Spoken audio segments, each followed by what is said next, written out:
नमस्ते प्रणाम करती हूँ। मैं सुमित्रा यादव अपने यूट्यूब चैनल पर आप सभी दर्शकों का स्वागत वंदन करती हूँ। ये एक शादी वाला तेल पूजन गीत लेकर आई हूँ जो सबसे पहले शादी में गाया जाता है।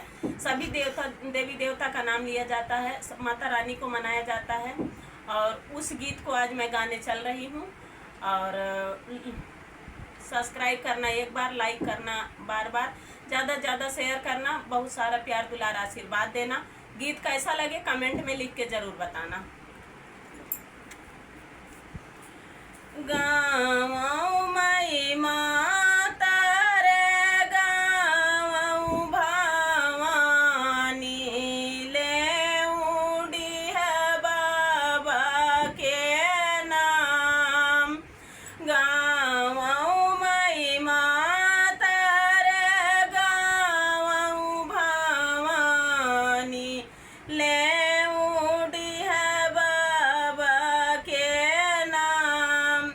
तोहरी शरण बाबा मई जगी रोप्यूं, मोरी जगी पूरन होई। तोहरी शरण बाबा मई जगी रोप्यूं, मोरी जगी पूरन होई।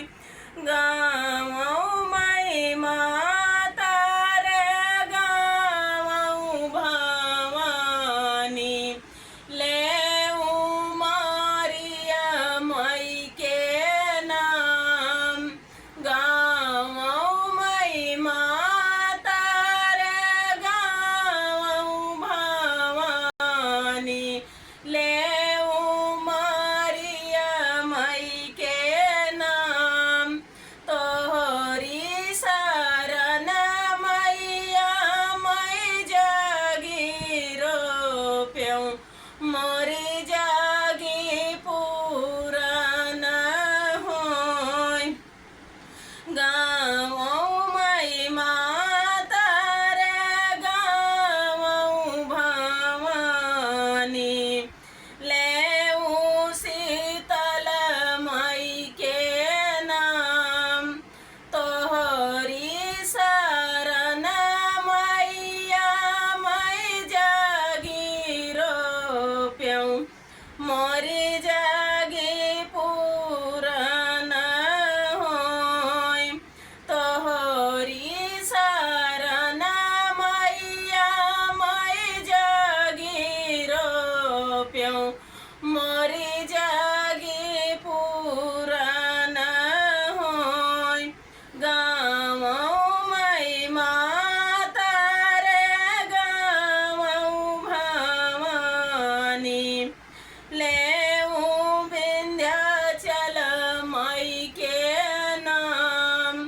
तोहरी शरण मैया मई जगी रोप्यूं, मोरी जगी पूरन होई। तोहरी शरण मैया मई जगी रोप्यूं, मोरी जगी पूरन होई। गाँव मई माता रे गाँव भवानी ले कालिया मई के नाम। तोहरी शरण मैया मई जगी रोप्यूं, मोरी जगी पूरन होई। तोहरी शरण मैया मई जगी रोप्यूं, मोरी जगी पूरन होई। गाँव मई माता रे गाँव भवानी ले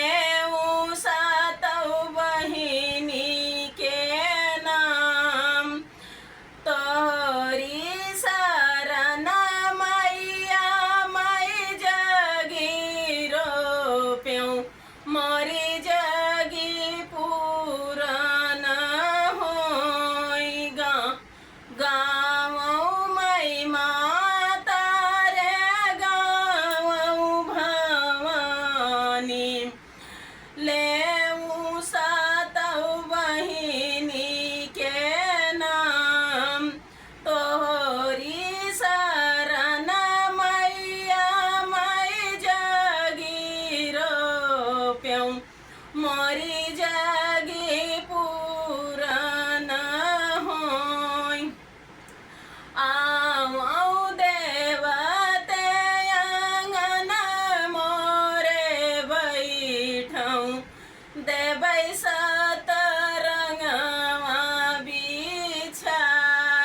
आवौ देवते आंगन मोरे बैठऊ, देबै सतरंगवा बिछाई। आवौ भवानी आंगन मोरे बैठऊ, देबै सतरंगवा बिछाई। आवौ भवानी आंगन मोरे बैठऊ, देबै सतरंगवा बिछाई। गुड़ायौ घियाना के होमिया करौबै, मोरी जगी पूरन होई। गुड़ायौ घियाना कई होमिया करौबै, मोरी जगी पूरन होई। नाही चुकी है हो तोहरे तेल तेलहनवा, नाही चुकी है हड़िया के नून, नाही चुकी है तोहरे हो तेल तेलहनवा,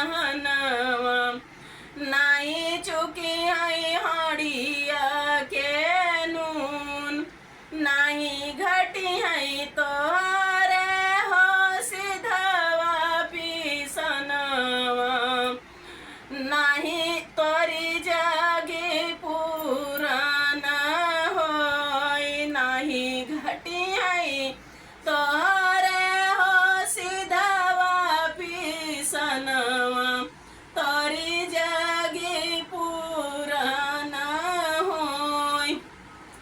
दुलाहिनी दुल्हा मारा होई जई है, तोरी जगी पूरन होई। दुलाहिनी दुल्हा मारा होई जई है, तोरी जगी पूरन होई।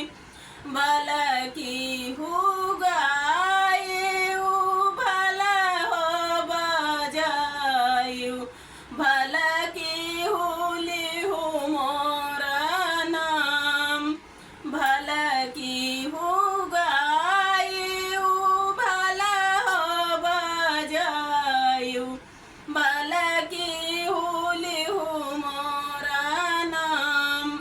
अनधन अनधन से तोहरा घर भरा रही है, सदा सुखी रही है परिवार। अनधन से तोहरा घर भरा रही है, सदा सुखी रही है परिवार, सदा सुखी रही है परिवार। जय माता दी।